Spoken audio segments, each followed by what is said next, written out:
What's up guys, welcome back to Bass Fishing Declassified.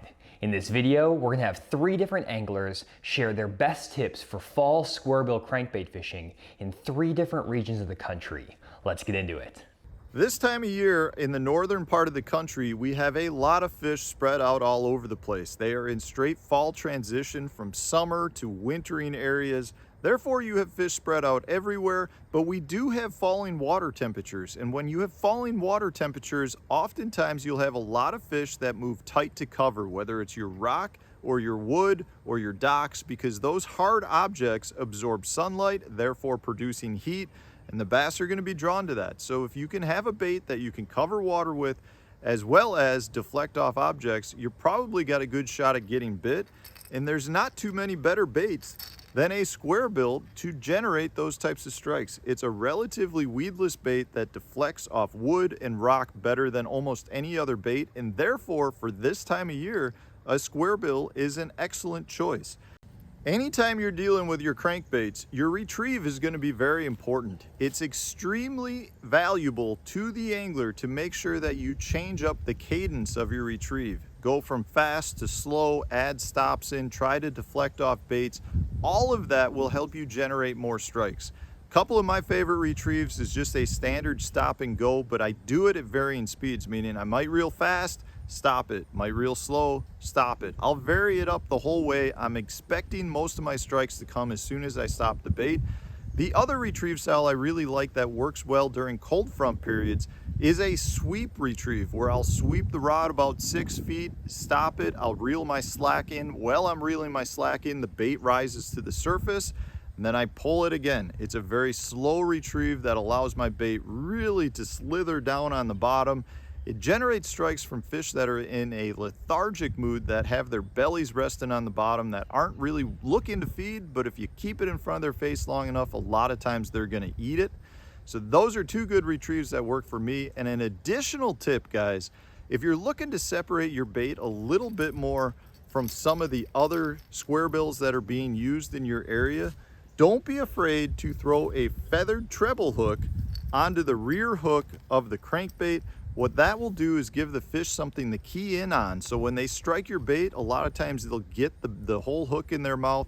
At the same time, it gives your bait a much more natural presentation, and it looks like the forage species tail that's swimming behind the crankbait. It's a really good way to add a little bit of bling to your crankbait to generate a few extra strikes.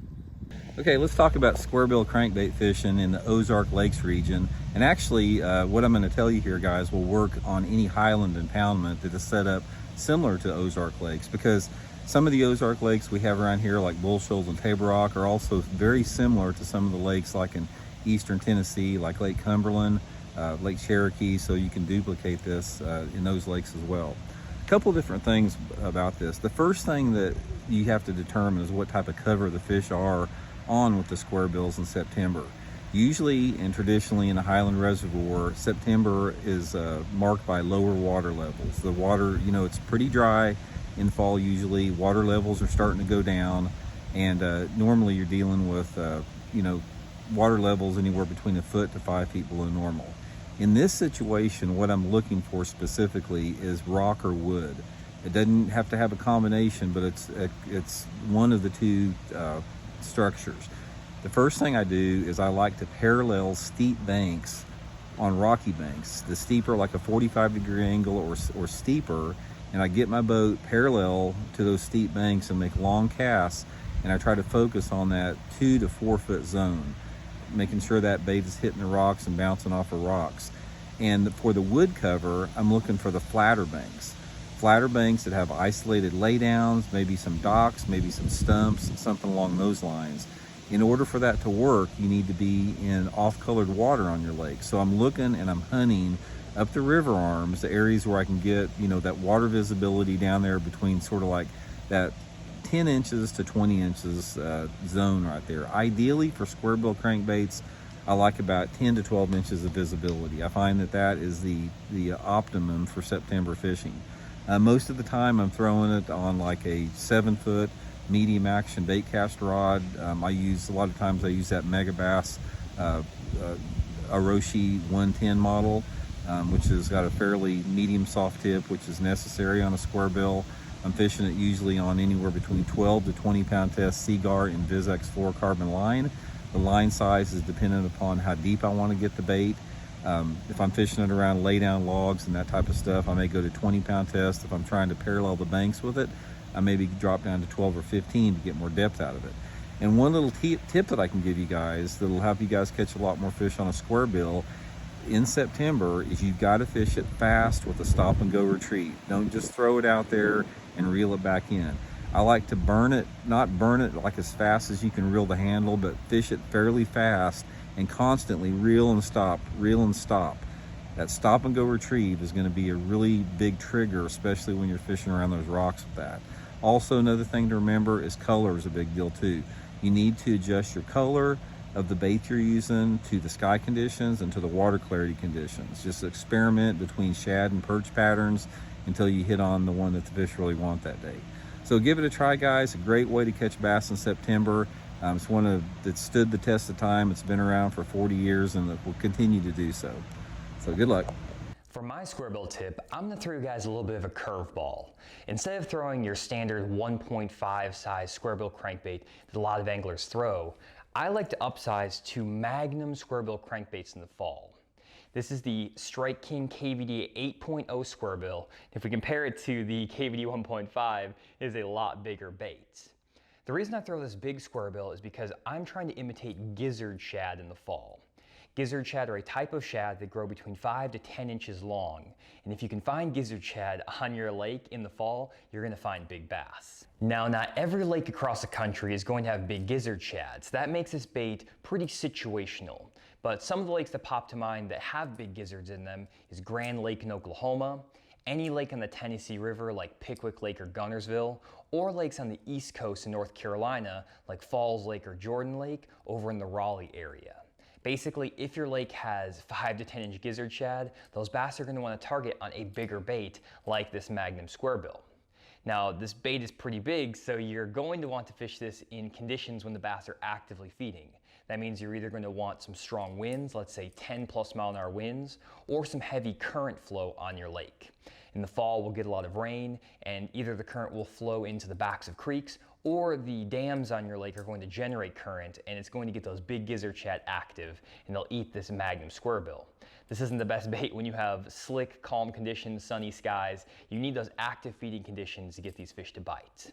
In terms of the areas I throw this Magnum Squarebill around, I'm really focused on shallower flats that are in, let's say, 2 to 10 feet of water that have isolated cover on them. The types of cover I'm looking for are either shell beds, rock piles, or stumps.